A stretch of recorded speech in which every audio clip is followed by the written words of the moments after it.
गरीब ससुराल वालों ने पहली बार खाया फ्रिज का ठंडा ठंडा खाना। गर्मियों की छुट्टी में एक बहुत ही बड़ी जगह में दो घर बने हुए थे। एक तरफ कविता का शानदार 2 मंजिला पक्का घर था और दूसरी तरफ संध्या का छोटा सा पुराना घर था। दोनों परिवारों की औरतें आंगन में खड़ी होकर जोर जोर से बहस कर रही हैं।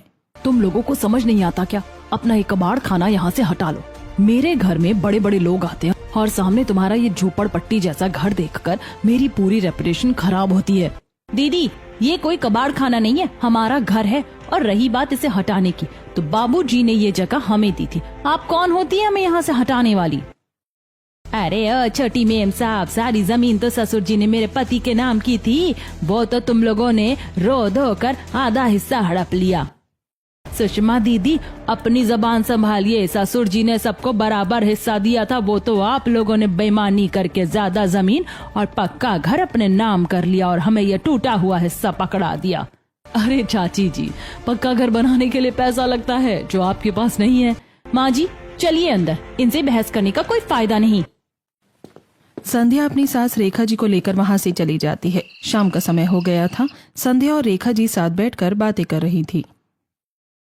देख रही हो संध्या, कैसे चील कौवों की तरह नोच रही है दोनों सास बहू। हमारे ससुर जी ने तो सबको बराबर हिस्सा दिया था, लेकिन मेरी जेठानी ने अपने बेटे रवि के साथ मिलकर सब हड़प लिया। माँ जी, आप क्यों इतना दिल छोटा कर रही हैं? उन्हें उनका आलीशान घर और ज्यादा हिस्सा मुबारक हो। हम सब मेहनत कर रहे हैं ना, एक दिन देखना हमारे पास सब कुछ होगा। एक पक्का घर बनवाने में बहुत समय लग जाता है बहू। आप फिक्र मत कीजिए माँ जी, एक दिन हम भी अपनी मेहनत की कमाई से इससे भी अच्छा और बड़ा घर बनवाएंगे। तब तक के लिए ये छोटा घर ही हमारा महल है। कुछ समय बाद बहुत ज्यादा गर्मी होने लगती है। कविता के घर के बाहर एक चमचमाता हुआ डबल डोर फ्रिज रखा हुआ था। कविता सबको मिठाई बांट रही थी। अरे खाइए खाइए शर्मा जी की वाइफ, पूरे मोहल्ले में इतना बड़ा फ्रिज किसी के पास नहीं है। पूरे 40,000 का आया है।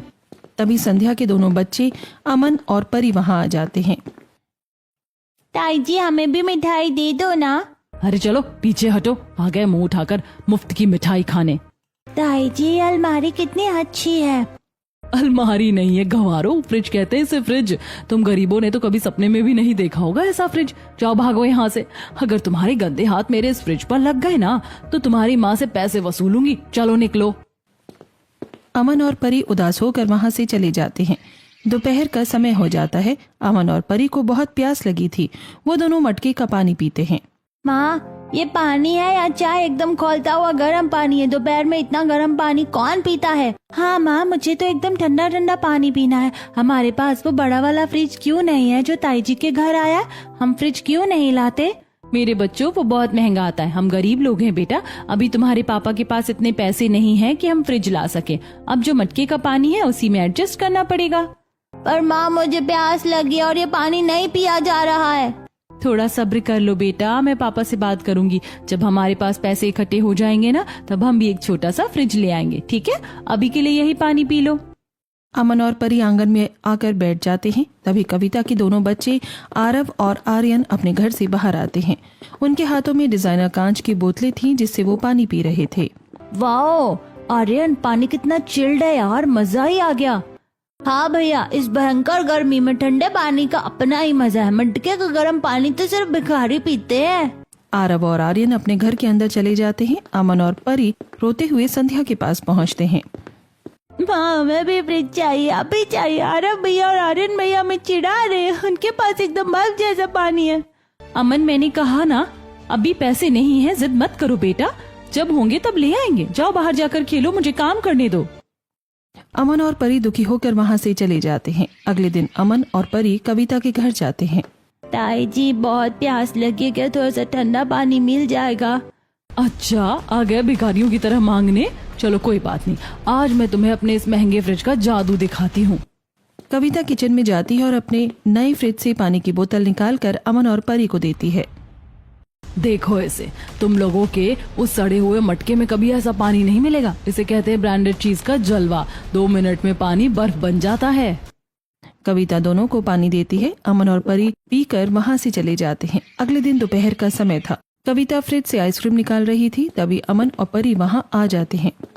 लो भाई, कल पानी पिया था, आज आइसक्रीम की खुशबू सूंघ कर आ गए। सच कहते हैं गरीबों को एक बार मुंह लगाओ तो रोज रोज दरवाजे पर आ जाते हैं। ताई जी बस थोड़ी सी।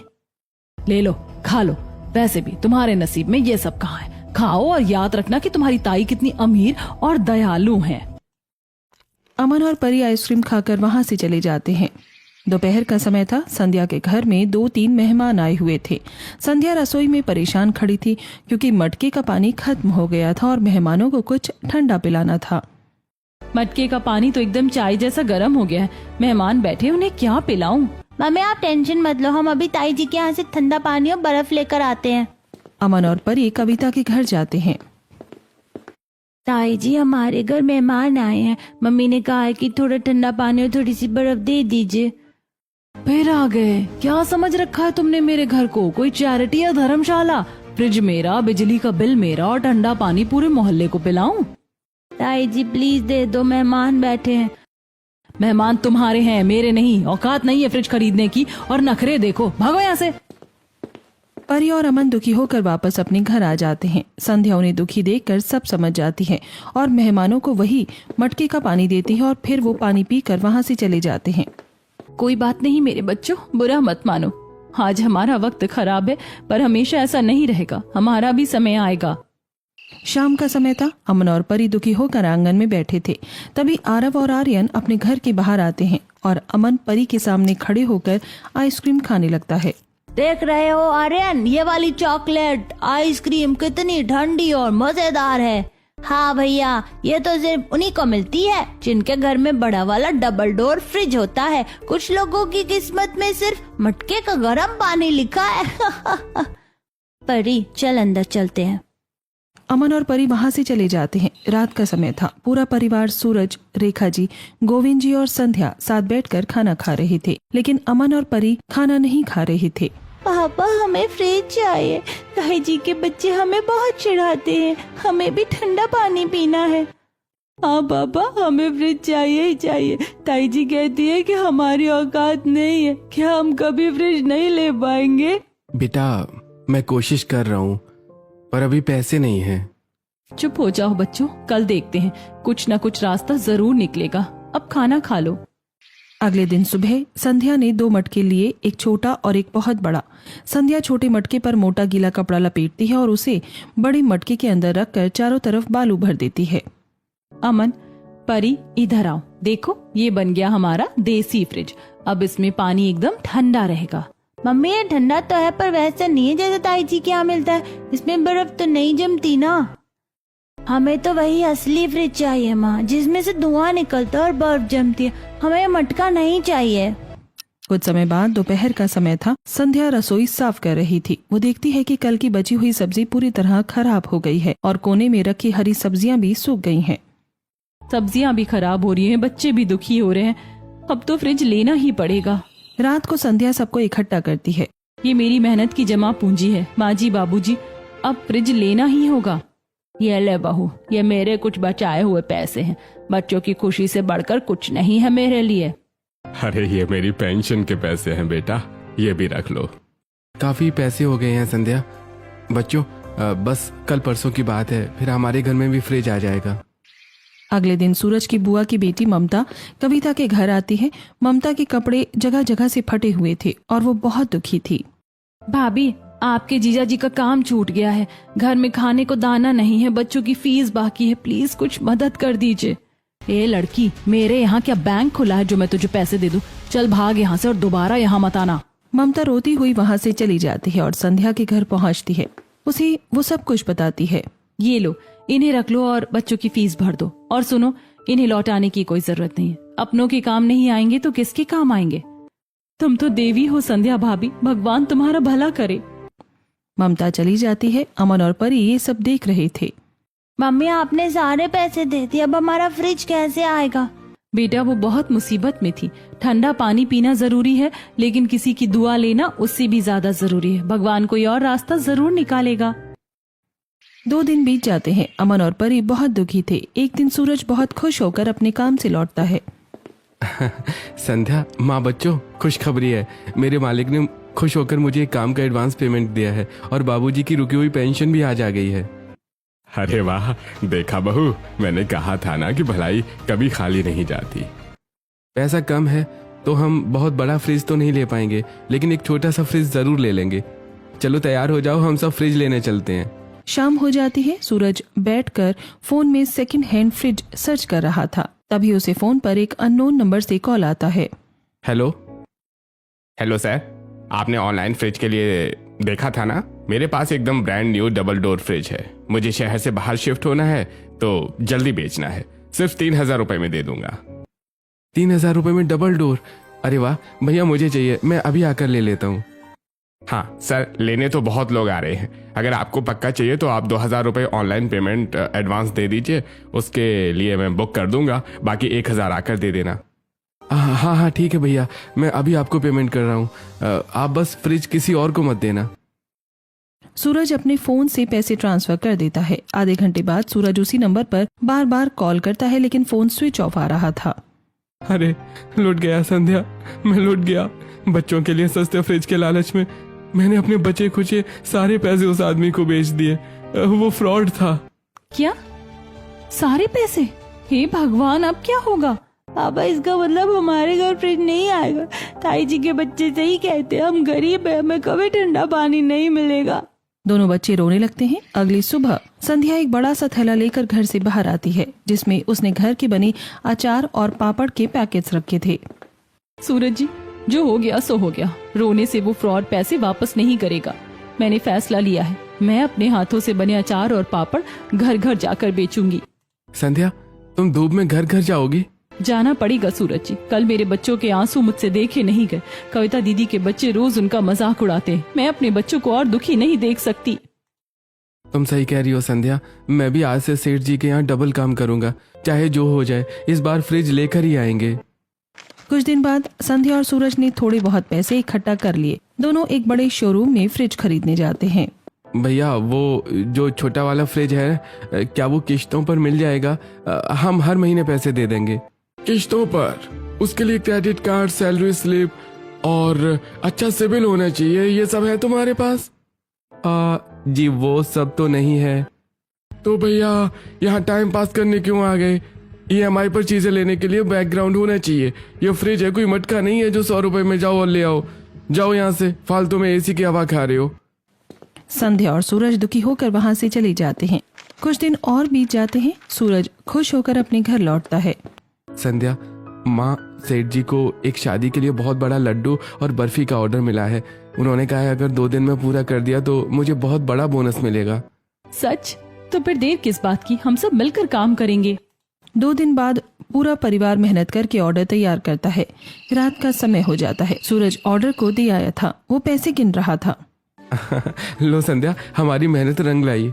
और ये देखिए, मैंने जो अचार और पापड़ बेचे थे उसके पैसे भी इकट्ठा हो गए। अब हमें कोई किश्तों की भीख नहीं मांगनी पड़ेगी, हम नकद फ्रिज लाएंगे। अगले दिन पूरा परिवार एक अच्छे शोरूम में फ्रिज खरीदने जाता है। अमन और पूरी खुशी से एक सिंगल डोर फ्रिज सिलेक्ट करते हैं। मम्मी, यही वाला फ्रिज चाहिए, बहुत सुंदर है। अरे भैया, ये पैक कर दो, नकद पेमेंट है। और हाँ, इसके साथ जो स्टैंड और फ्रिज का कवर आता है ना, वो भी दे देना। अरे भैया नहीं, कवर और स्टैंड कंपनी फ्री नहीं देती, उसके पैसे लगेंगे। अरे संध्या, चलो यहाँ से। सामने वाले शर्मा जी तो बहुत अच्छी खातिरदारी भी कर रहे थे और स्टैंड भी फ्री में दे रहे थे। हमने सोचा चलो आपकी बोनी करवा देते हैं, पर आप तो लूट रहे हो। चलो बच्चों। अरे अरे भैया, गुस्सा क्यों कर रहे हो? रुकिए रुकिए, चलिए आप भी क्या याद रखेंगे, आपको बढ़िया डिजाइनर कवर और स्टैंड फ्री में दे देता हूँ। अब खुश? पूरा परिवार घर आ जाता है। घर में फ्रिज आ चुका था। संध्या ने फ्रिज के ऊपर फूलों का वास रख दिया था। सभी फ्रिज को देखकर बहुत खुश हो रहे थे। अरे देख, अंदर कितनी अच्छी लाइट जल रही है और एकदम AC जैसी ठंडी हवा आ रही है। अरे बच्चों, कितनी बार कहेगी, बार बार गेट मत खोलो, फ्रिज की सारी गैस निकल जाएगी और कूलिंग खराब हो जाएगी। रात हो जाती है। संध्या और उसका परिवार एक साथ बैठकर खाना खा रहे थे। संध्या किचन से एकदम ठंडे पानी की बोतल, रायता और ठंडा ठंडा सलाद लेकर आती है। ये लीजिए हमारे नए फ्रिज का चिल्ड पानी। और आज मैंने रायता और सलाद भी दोपहर में ही बनाकर फ्रिज में रख दिए थे। मजा आ गया संध्या, दिन भर की सारी थकान इस एक गिलास ठंडे पानी ने खींच ली। अरे वाह, बहू रायता तो एकदम बर्फ जैसा ठंडा है, वरना इस गर्मी में तो शाम तक दही एकदम खट्टा हो जाता था। हाँ हाँ, और ये खीरा टमाटर भी देखो, इन्हें ठंडा करके खाने में कुछ अलग ही मजा है। मुझे तो लगता है आज रात को अमन और परी बिस्तर पर नहीं बल्कि फ्रिज के अंदर ही सोएंगे। दिन भर से उसी के चक्कर काट रहे हैं। पापा अगर उसमें हम दोनों के छुपने की जगह होती तो हम पक्का उसी में बैठ जाते। अंदर कितनी मस्त ठंडी हवा आती है। हाँ, उसमें जो लाइट जलती है ना, वो तो मुझे बहुत अच्छी लगती है। अरे बस करो तुम दोनों, जल्दी से खाना खत्म करो, फिर मैं तुम दोनों को ठंडी ठंडी आइसक्रीम दूंगी। अगली सुबह के 6 बज रहे थे। अमन और परी उठकर फ्रिज के पास जाते हैं और ठंडा पानी पीने लगते हैं। तभी रेखा जी वहाँ आ जाती हैं।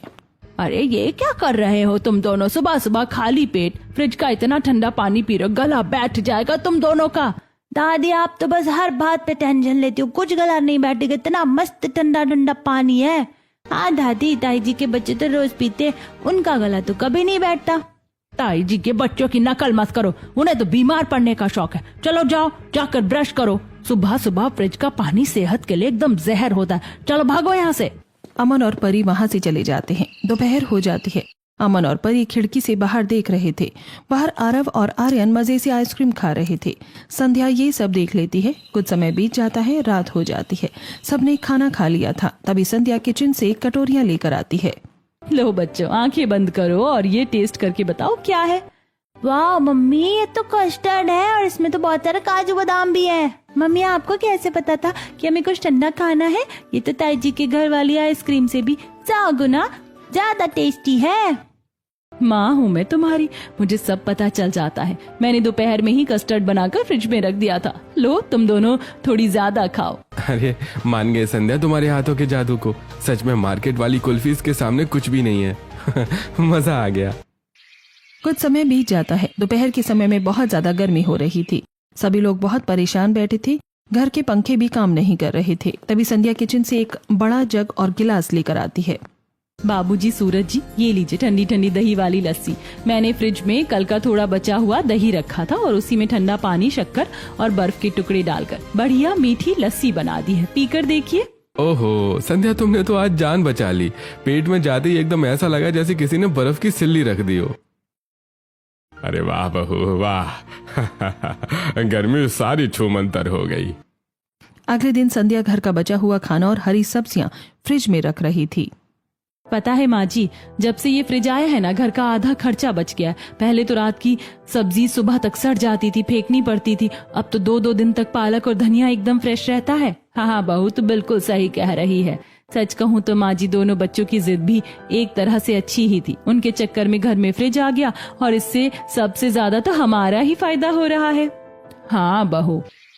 अगले दिन दोपहर का समय था। अमन और परी ने फ्रिज का दरवाजा पूरा खोल रखा था और दोनों जमीन पर बैठकर फ्रिज के अंदर से आ रही ठंडी हवा ले रहे थे।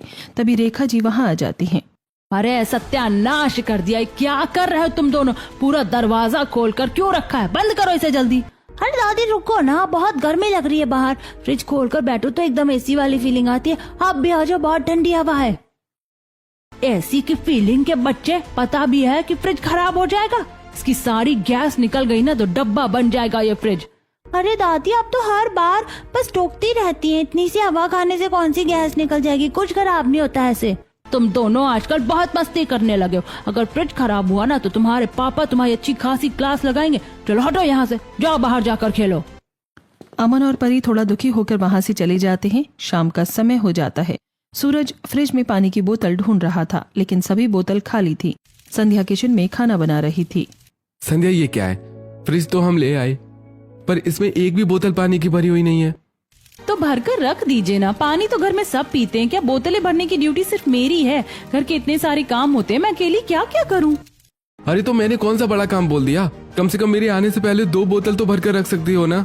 दोनों के बीच बहस होने लगती है। तभी अमन और परी वहां आ जाते हैं। अरे पापा मम्मी, आप दोनों फालतू में क्यों लड़ रहे हो? लाओ ये बोतल मुझे दो, हम भर देते हैं। हाँ पापा, आपसे फ्रिज में पानी की बोतलें भरने की ड्यूटी हमारी, हम भरेंगे बोतल। समय बीत जाता है। रात के 2 बज रहे थे। घर में सब सो रहे थे। तभी अमन और परी उठते हैं और फ्रिज के पास जाते हैं। परी जल्दी आ। अमन फ्रिज का दरवाजा खोलकर उसके सामने बैठ जाता है। परी भी उसके साथ बैठ जाती है। वाओ भैया, ऐसा लग रहा है जैसे एकदम एसी चल रहा है। हाँ बस मन कर रहा है कि पूरी रात ऐसे बैठकर सोते रहें। अमन और परी कुछ समय तक वहां बैठे रहते हैं। कुछ समय बाद में लगता है कि गोविंद जी जाग गए हैं, इसलिए वो जल्दी से दरवाजा बंद करके वापस अपनी जगह सो जाते हैं। अगले दिन दोपहर को संध्या अपने घर के बाहर खड़ी थी। तभी वहाँ मोहल्ले की कुछ औरतें आती हैं जिनके यहाँ फ्रिज नहीं था। संध्या उन्हें ठंडा पानी और बर्फ देती है। सच में संध्या तो कितनी अच्छी है, बेझिझक सबको अपने फ्रिज का ठंडा पानी और बर्फ दे देती है।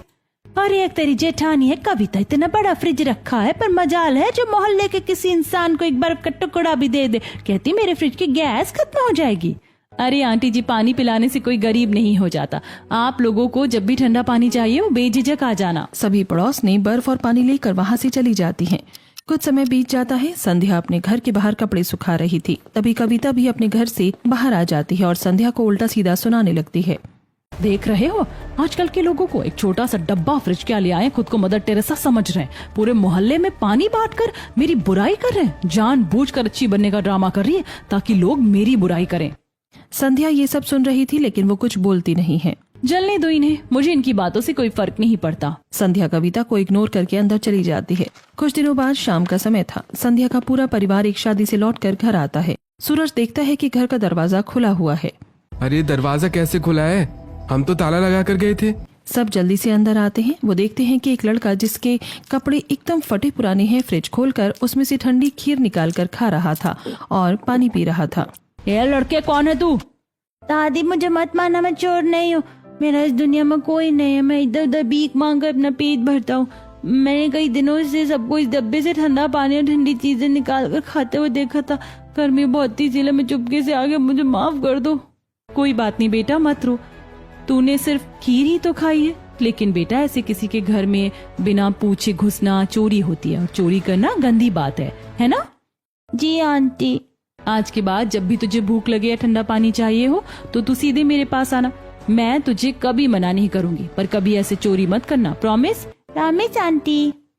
छोटू मुस्कुराते हुए वहाँ से चला जाता है। अगली सुबह आरव और आर्यन ठंडे पानी की बोतलों से एक दूसरे पर पानी फेंक कर खेल रहे थे। तभी अमन और परी एक दूसरे पर ठंडा पानी फेंक कर खेलने लगते हैं। देखो आर्यन, जब हमारे घर भी फ्रिज आ गया है, अब हम भी ठंडा पानी पीते और ठंडे पानी से खेलते भी हैं। हाँ, और हमारा पानी तुम्हारे पानी से ज्यादा ठंडा है। ऐसे ही कुछ समय बीत जाता है। रात का समय था। कविता के घर में कल एक बहुत बड़ी पार्टी थी। उसने दुकान से कई सारी मिठाइयाँ मंगवाई थी, लेकिन तभी उसका बड़ा फ्रिज अचानक खराब हो जाता है। हे भगवान, ये क्या हो गया? फ्रिज तो खराब हो गया। अब मैं अपनी मिठाइयाँ कहाँ रखूंगी? ये तो सुबह तक खराब हो जाएंगी। अरे बहू, अब क्या करें? पूरा बाजार भी बंद हो चुका है। मम्मी जी, मेरी तो सोसाइटी में नाक कट जाएगी। मेरी सारी रसमलाई खराब हो जाएगी। बहू एक काम कर, जा अपनी देवरानी संध्या से बोल दे, वो अपने फ्रिज में रख लेगी ये मिठाइयाँ रात भर के लिए। क्या मैं उस भिखारिन के पास जाऊं? अरे वो कहाँ हमारी हेल्प करेगी। हम तो रोज उसका मजाक उड़ाते हैं, उल्टा सीधा बोलते हैं। वो पक्का मुझे बेइज्जत करके भगा देगी। संध्या कविता के घर के बाहर ही खड़ी थी। उसने सब कुछ सुन लिया था। संध्या बाहर खड़े होकर ही कविता को आवाज लगाती है। दीदी, परेशान मत होइए, मैं अपना फ्रिज खाली कर देती हूँ। आप अपनी सारी मिठाइयाँ और रसमलाई ले आइए, मैं अपने फ्रिज में सेट कर दूंगी। सुबह तक एकदम फ्रेश रहेंगी। कविता को शर्म आ रही थी, लेकिन मिठाइयाँ बचाने की टेंशन ज्यादा थी। वो सारी मिठाइयों के डिब्बे लेकर संध्या के घर आती है। संध्या, तुम्हारा ये डिब्बा फ्रिज बहुत छोटा है। कहीं मेरी इतनी महंगी मिठाइयाँ एक के ऊपर एक रखने से खराब ना हो जाए। सही से रहेंगी ना इसमें? दीदी आप फिक्र मत कीजिए, फ्रिज मेरा बेशक छोटा है लेकिन कूलिंग अच्छी करता है। आपकी महंगी मिठाइयाँ इसमें बिल्कुल सेफ रहेंगी, खराब नहीं होंगी। फिर कविता चली जाती है। अगले दिन बहुत ज्यादा गर्मी थी। अमन और परी फ्रिज से बर्फ और ठंडा पानी निकालकर उससे नहा रहे थे और बहुत खुश हो रहे थे। परी देख, एकदम वाटर पार्क वाली फीलिंग आ रही है ना, कितना ठंडा पानी है ना। हाँ भैया, मुझे तो अब बिल्कुल गर्मी नहीं लग रही, मजा आ गया। दूर खड़े होकर संध्या और रेखा जी ये सब देख रही थी। देख रही है संध्या, जब से ये फ्रिज आए इन दोनों की तो जैसे लॉटरी लग गई। पूरे दिन बस हंसते खेलते रहते हैं। हाँ माँ जी, बच्चों की खुशी में ही तो हम बड़ों की खुशी होती है। जब मैं इन दोनों को इतनी खुश देखती हूँ ना, तो मुझे बहुत सुकून महसूस होता है। कुछ दिन बीत जाते हैं। अमन और परी रात को जब सब सो जाते थे तो फ्रिज का दरवाजा खोलकर उसके सामने बैठ जाते थे। कुछ समय तक वो दोनों यही करते हैं, जिससे अचानक फ्रिज खराब हो जाता है। अरे ये इससे अचानक क्या हो गया? कल रात तक तो बढ़िया ठंडा पानी दे रहा था, फिर आज क्या हो गया ऐसे? पता नहीं माँ, प्लग तो लगा है पर ना आवाज आ रही है ना अंदर कूलिंग है। कहीं हमारे साथ कोई फ्रॉड तो नहीं हो गया? नया फ्रिज ऐसे कैसे बंद हो सकता है? हे भगवान, कहीं हम सस्ते के चक्कर में कोई बेकार फ्रिज तो नहीं ले आए। अब इसे ठीक कराने के पैसे कहाँ से आएंगे? तभी अमन और परी रोते हुए वहाँ आते हैं। सॉरी पापा, हमें माफ कर दो। ये फ्रिज खराब नहीं था, ये हमसे ही खराब हुआ है। तुमसे? तुमने क्या किया? मम्मी, रात को बहुत भयंकर गर्मी लगती थी तो हम दोनों फ्रिज का दरवाजा खोलकर उसके सामने बैठ जाते थे। कल रात भी बैठे थे तभी फ्रिज खराब हो गया था। क्या? मैंने कहा था ना तुम दोनों मस्ती मत करो, गैस निकल जाएगी। कर दिया ना सत्यानाश। रुकिए माँ, बच्चों तुम लोगों ने सच बोला, ये बहुत अच्छी बात है, पर फ्रिज ऐसे खोल कर रखना गलत है ना, मशीनें खराब हो जाती हैं। पापा, आप इसे आज ही ठीक करवा लोगे ना? अरे बेटा, हम इतने पैसे वाले नहीं हैं कि आज खराब हुआ और आज ही मैकेनिक को बुलाकर ठीक करवा लें। इसमें खर्चा आएगा और हमें फिर से पैसे जोड़ने पड़ेंगे, इसमें थोड़ा टाइम लगेगा। तब तक के लिए बिना फ्रिज के एडजस्ट करना पड़ेगा। तुम दोनों टेंशन मत लो, मैं करवा लूंगा ठीक। अब हम आगे से ऐसा कभी नहीं करूँगा। कुछ दिनों बाद सूरज पैसे इकट्ठा करके फ्रिज को ठीक करवा देता है। दोपहर का समय था। अमन और परी फोन में वीडियो देख रहे थे जिसमें बर्फ का घर बनाया जा रहा था। परी देख, बर्फ का घर कितना मस्त लग रहा है ना। हाँ भैया, चलो ना हम भी अपने फ्रिज से बर्फ निकाल कर ऐसा ही घर बनाते हैं। अमन और परी बर्फ निकालकर घर के बाहर अपना छोटा सा बर्फ का घर बनाते हैं। तभी आरव और आर्यन भी अपने घर से बाहर आ जाते हैं। देखो आरव भैया, हमने बर्फ का घर बनाया, एकदम असली वाला। क्या तुम बना सकते हो? तुम्हें तो कुछ नहीं आता। इसे तुम घर कहते हो? ये तो एक चूहे का बिल लग रहा है। वैसे भी तुम्हारे छोटे से डब्बे वाले फ्रिज में इतनी ही बर्फ जम सकती है। हाँ, तुमने तो बहुत छोटा सा बनाया। हमारा डबल डोर वाला फ्रिज तुम्हारे फ्रिज से 10 गुना बड़ा है, और जब से ये ठीक होकर आया तब से तो वो और पावरफुल हो गया है। हम तो इतना बड़ा बर्फ का घर बनाएंगे कि उसके अंदर आराम से सो भी जाएंगे। जाओ जाओ, झूठ मत बोलो, तुमसे नहीं बनेगा। अच्छा, अभी देख लेना तुम दोनों, हम तुमसे बहुत बड़ा घर बनाएंगे। चलो आर्यन। आरव और आर्यन अपने घर के अंदर आते हैं। घर में कोई नहीं था। कविता, सुषमा और बाकी घर वाले बाहर गए हुए थे। आर्यन, जल्दी से अलमारी से स्टील के सारे बड़े बर्तन निकाल लो। दोनों किचन से स्टील के बड़े बड़े बर्तन निकालते हैं, उन्हें नल से पानी से फुल भरते हैं और उन बर्तनों को जैसे तैसे अपने बड़े डबल डोर फ्रिज में फ्रीजर में रख देते हैं। भैया, पर इतनी सारी बर्फ जमने में तो बहुत टाइम लगेगा ना। टेंशन क्यों लेता है? मैंने इसकी स्पीड एकदम फुल कर दी। अब देखना कुछ ही घंटों में बहुत सारी बर्फ जम जाएगी। फिर हम इन गरीबों को बताएंगे कि बड़ा आइस हाउस क्या होता है। रात का समय हो जाता है। आर्यन और आरव घर के अंदर ही थे। तभी ब्लास्ट की आवाज आती है। ओवरलोड और फुल स्पीड पर चलने की वजह से डबल डोर फ्रिज में ब्लास्ट हो जाता है और देखते ही देखते घर में आग लग जाती है। तभी कविता भी बाहर आ जाती है और संध्या का परिवार भी आवाज सुनकर वहां आ जाता है। बचाओ पापा, मम्मी, हमें बचाओ, बहुत आग लग गई है। हे भगवान, मेरे बच्चे अंदर फंस गए, कोई तो बचाओ मेरे बच्चों को। कविता घर के अंदर जाने की कोशिश करती है, लेकिन तभी उसका पति रवि उसे रोक देता है। अरे पागल हो गई हो क्या कविता? आग बहुत तेज है, तुम जल जाओगी। अरे कोई तो मेरे पोतों को निकाल कर लाओ। तभी संध्या एक मोटा सा कंबल लाती है और उसे पानी से गीला करती है और उसे ओढ़ लेती है। संध्या, पागल हो गई हो क्या? संध्या किसी की नहीं सुनती और घर के अंदर चली जाती है। कुछ देर बाद संध्या आरव और आर्यन को सुरक्षित बाहर ले आती है। आरव, आर्यन, तुम दोनों ठीक तो हो ना मेरे बच्चों? तभी कविता की नजर संध्या पर पड़ती है। संध्या का एक हाथ आगे से थोड़ा जल गया था। संध्या, तूने मेरे बच्चों के लिए अपनी जान दांव पर लगा दी।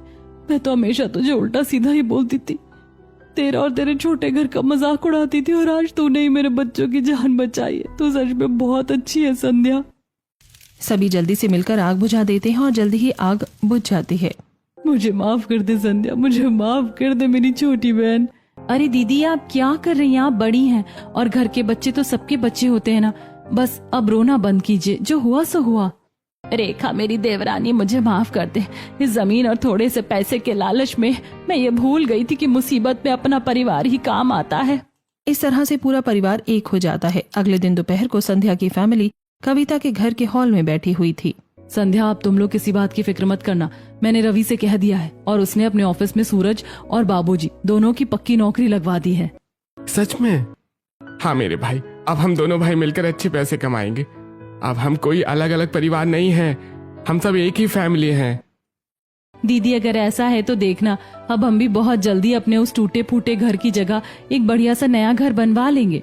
बिल्कुल बनवाना, और अगर किसी चीज की जरूरत पड़े तो मुझे बताना। आरव और आर्यन से परी और अमन हाथ मिलाते हैं और फिर साथ में बाहर खेलने चले जाते हैं।